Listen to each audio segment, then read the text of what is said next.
This is a podcast about both having autism and living with someone who has autism. My mom is Sonya, and I'm Josh, and this is Josh Has Autism. Hey everybody, welcome to Josh Has Autism. Hello. We're so happy that you're here. Yeah. Yeah, good. It's a day that I want to talk to you, Josh, about something that happened yesterday. And it was pretty traumatic and very, very upsetting for everybody involved, and yet you were the calm in the midst of the storm, and I don't understand it. So I want to know what you were feeling, what you experienced, and why and how. Okay. It was so intense, and you were just very calm and clear-headed. Okay. All right. So would you mind telling the story, and then I'll interject if I feel. You don't want to share with everybody? It's not that I don't want to share with everybody. You tell it better than I do. You say what happened in a more coherent way than I can. Okay. Which is another thing too, because when it was happening, you had such clarity, and it is amazing. So, essentially, this is what happened. Josh and I were heading out, and we saw a gentleman going into an apartment that we had to walk past. Once he went in, we walked past, and we immediately heard him start yelling at and beating up a young lady that lived there.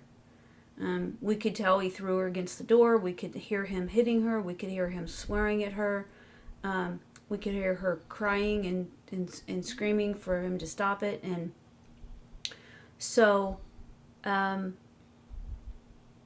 ultimately that led to us calling the police.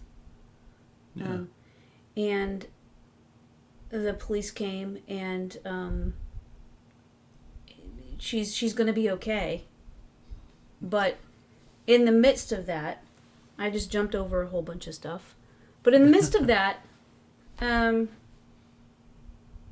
so when that happens, I mean, things happen. You don't know how you're going to react. Right.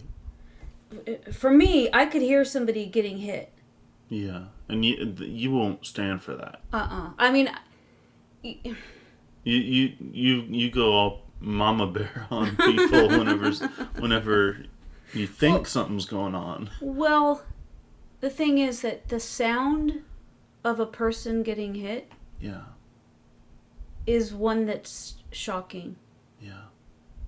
To hear somebody being treated like that, to hear somebody being a young woman being beat up is gut wrenching. The sound of that.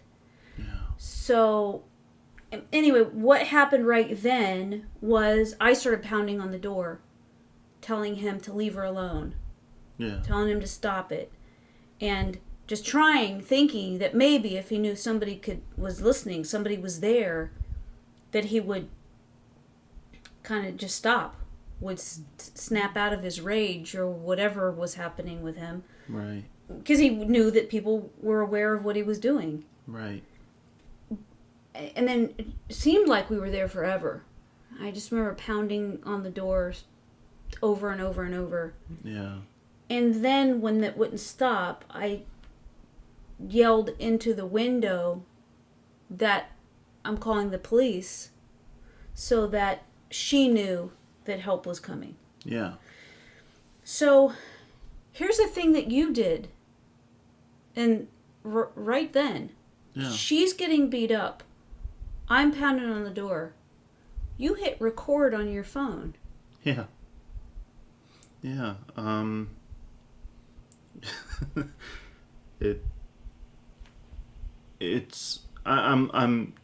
laughing. It's not a laughing matter. Mm-hmm. It's kind of a nervous laughter, I guess. Sure. Yeah.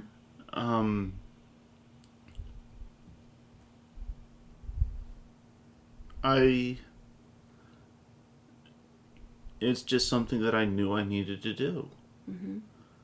And it was helpful because the police showed up, Mm-hmm. and they listened to that recording. Yeah. And, felony charges. Yeah. 2 of them are now what this guy is facing. Yeah. And what I want to talk about, though, is that... So that's what happened. Yeah. Okay, so the thing that blows me away is that there are things that are seemingly much less stressful in life that trip you up kind of daily. Yeah. Right? Yeah. And sometimes it seems like it can be things that are not, I don't see them as stressful. Right. But for you, they can be overwhelming. They can be overwhelming. So, Yeah. anything from sounds and smells and textures, something if it's too bright, if a place is too confining, if it's too crowded. Yeah. And conversely, if it's way too open. Mm-hmm. Right. Yeah. Things like understanding what to do and how to do it. Yeah. which is, considering the situation, I can absolutely see how you're just confounded by this. You even have this look on your face like, how are you doing? How did you do this? Yes, because not only did you record this on your phone, did you have the wherewithal to record this? I mean, it was audio. Mm-hmm. You just, because we were outside the door, mm-hmm. So it was audio for the police anyway. Mm-hmm. But then I tried.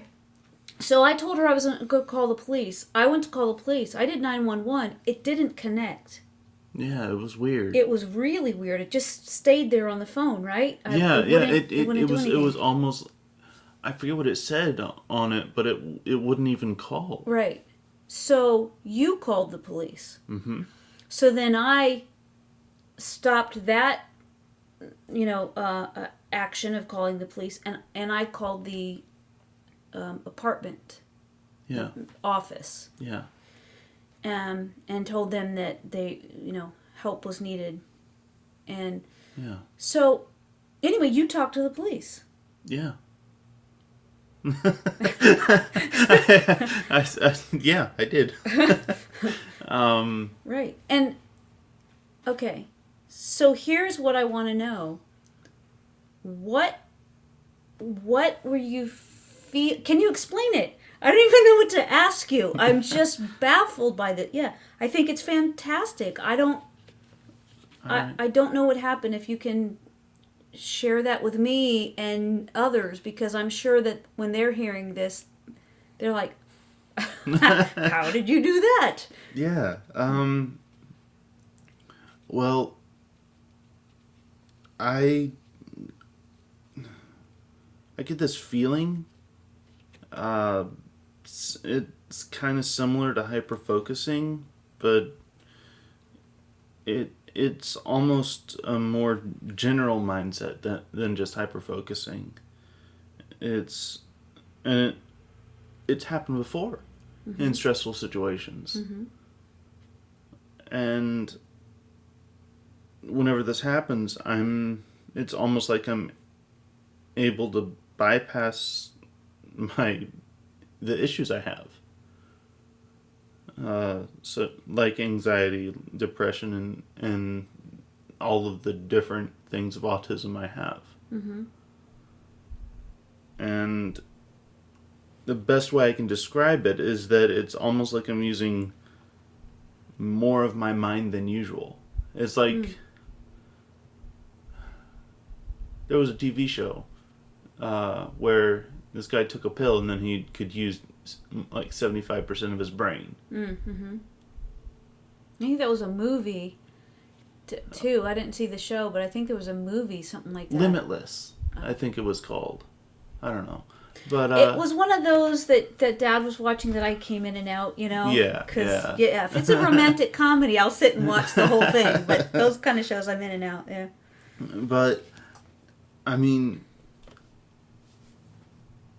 thinking about it,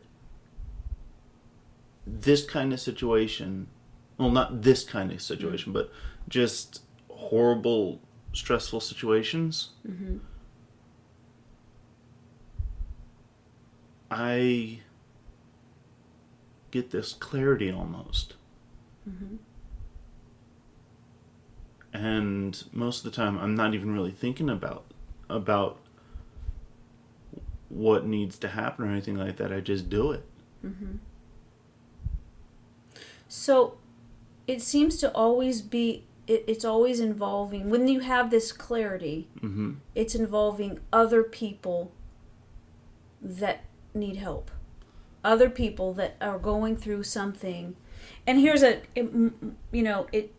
can't, it's not in this category, but for example, if in school, when somebody was walking with their arms full of books and what have you, when they dropped stuff, you were the one that was going to stop and help pick it up.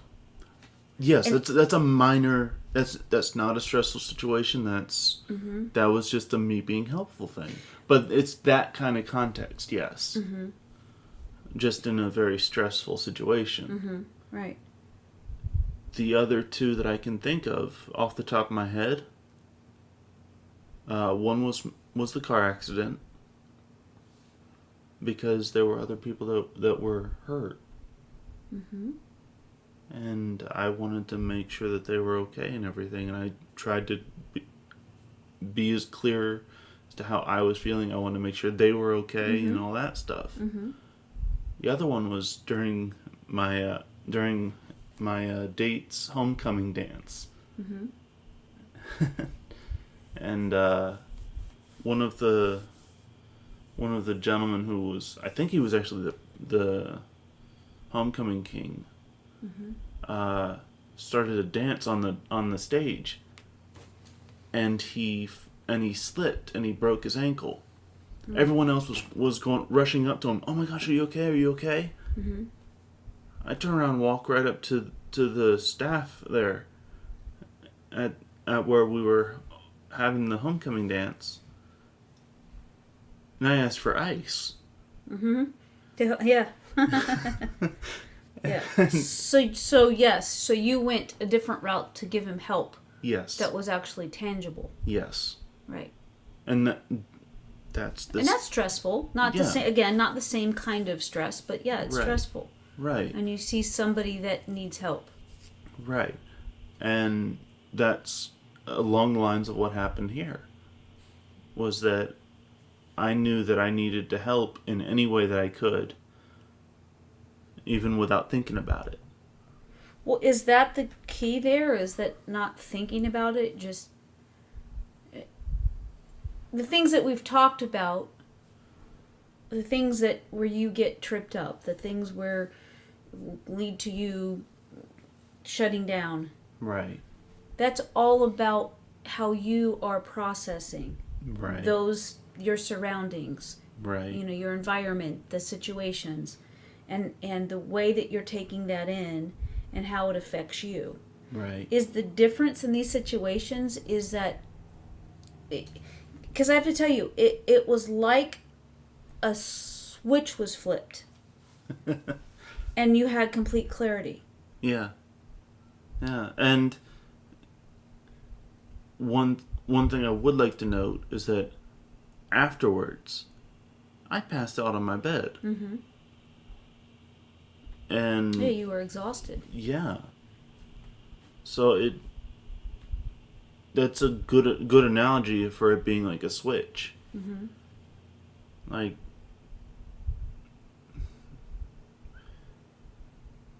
imagine a switch on a O2 tank. Okay. For like cars or whatever. You use it up, and then you have to wait for it to be refilled. That's the same kind of concept. So you kind of had to recharge. Yeah. Afterwards. Yeah. Yeah. So, I can't, no words that I have available to me can describe seeing you and what you did yesterday in the middle of this. Yeah. Because not only did you stand there next to me, we are hearing this happening. You put your phone on record. You call the police. You tell them the information. And then when the police got here, you shared what happened. Yeah. And everything that I just said,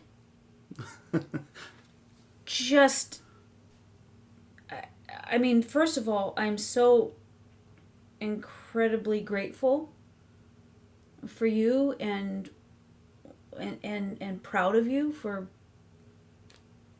doing what you did to help somebody out yesterday. Yeah. I wish I knew how to like bottle this, you know what I mean?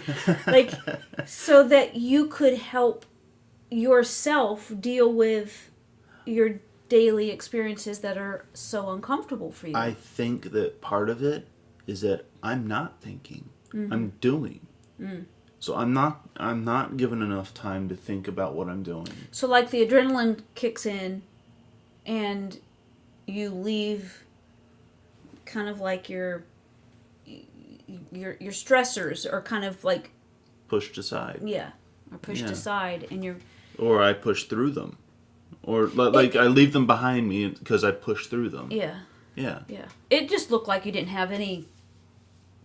There was zero hesitation. Yeah. In what you did. Yeah. And I'm like, when I heard that you recorded this, I'm like, what? What? How? That was incredible and so helpful to all of them. Yeah. So, what, if anything, because it all seemed like it took forever, mm-hmm. but I'm sure it was not. Right. I think the whole entirety of the experience is probably a half hour. Yeah. I guess. Yeah. Not that the abuse. No, that was at most 5 minutes. Mm-hmm. Yeah. Yeah. So do you know what you were feeling? And this might be a question you don't even know the answer to, but I guess what I'm trying to say is you've described for me and other people how it feels to go through experiences that are overwhelming just to every day. Yeah. You know, from how you sleep to anything and everything. And so when it comes to this, are you aware of the differences? Yeah. I am. But at the same time, it's like I said, I'm not thinking about those. I'm not thinking about things that might hinder me or anything else like that. Mm-hmm. Because of this clarity of my situation. Mm-hmm. Not just the clarity of my situation, but also I'm not thinking about all of the possibilities of things in the sense of negativity. I'm thinking, what can I do right now that can help? If I'm thinking at all. Right. So this is not something that you can, like I say, it's like this flip that was switched. Yeah. This is not something that you, is it something that you have within you all the time and it's hard for you to tap into, or is it just an entirely different aspect of your being that honestly, I think it's my core being. Mm-hmm. Okay.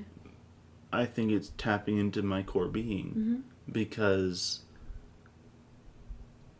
ultimately, most if not all the things I do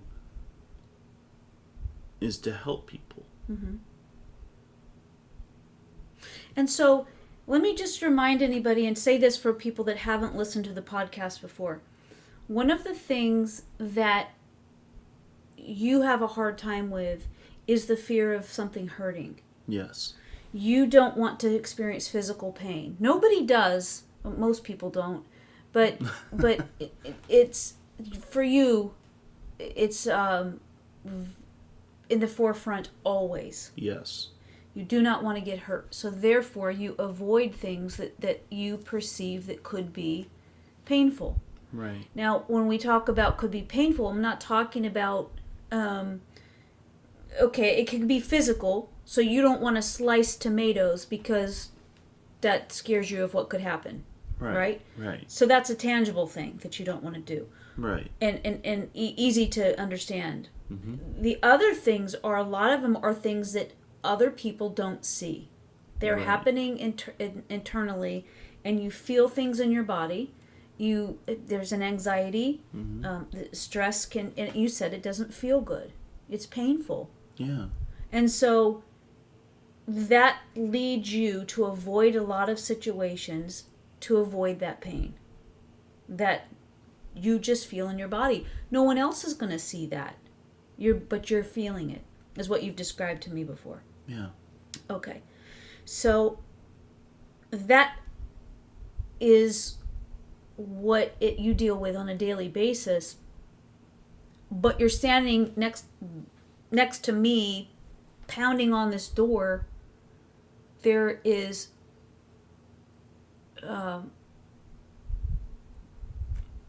everything that is elevating to all of us. Yeah. But you're just calm. Well, I want to point something else out that did occur to me at the time, and that is, I want to be here for you if he comes out. Oh, that was nice. And yeah, wow. Because I guess I was kind of thinking about possibilities, but I wasn't worrying about them. At least not per se. And yeah. Of course, when those kind of things happen, and I just lost my train of thought because I was about to tell you something that was leading to something. That was that you feel this. You live a lot of your life trying to avoid this pain that you feel intensely in your body. Yeah. And here's this thing that was clearly dangerous. Yes. And yet there was no hesitation, no sense that you were feeling that in your body, which makes sense based on what you're saying. Is it's kind of like that's different. It's sort of like it was it wasn't a typical experience for you where you feel things in your body very deeply. Maybe when you're seeing other people going through something, again, you get to this heightened awareness and this clarity of mind, and so those things, it's sort of like when people can get hurt. When adrenaline kicks in, they can get hurt. They can have broken bones and not feel it until the situation is over. Right. And there was definite danger there. And when you see other people potentially she was in danger. Yeah. It's amazing to me because the other things that you described too, when those things have happened, is that you go into mode of helping somebody else. And it seems like your fear of pain for yourself disappears. And there's just this clarity. And I should say too that, we didn't know, but he had a gun. Yeah. And was threatening her with that. Yeah. And, so situations get scary. Yeah. And I'm glad that we were walking by and we were there when we were. You never know what difference you make for people But it's important, I think, to be there, to do something, to, you know, it's, I mean, you know how I think. I think we're all connected. Yeah. You know, I think that we have... One thing I do remember, we went down afterwards, like an hour or two later, to check on him. Mm-hmm. And I remember her mother, grandmother, something like that, mentioning, just in the context of talking, that she heard you and knew that she wasn't alone. Yeah. It's important to be there for people. Yeah. Absolutely. Yep.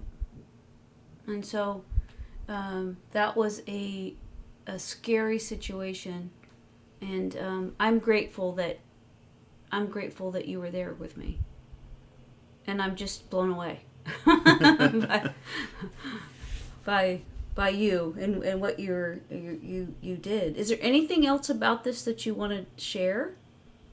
How you experienced it?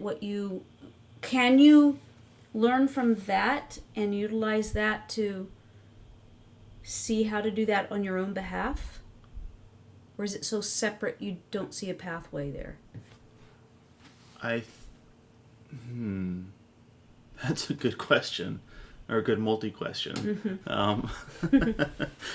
As for learning how to harness it per se,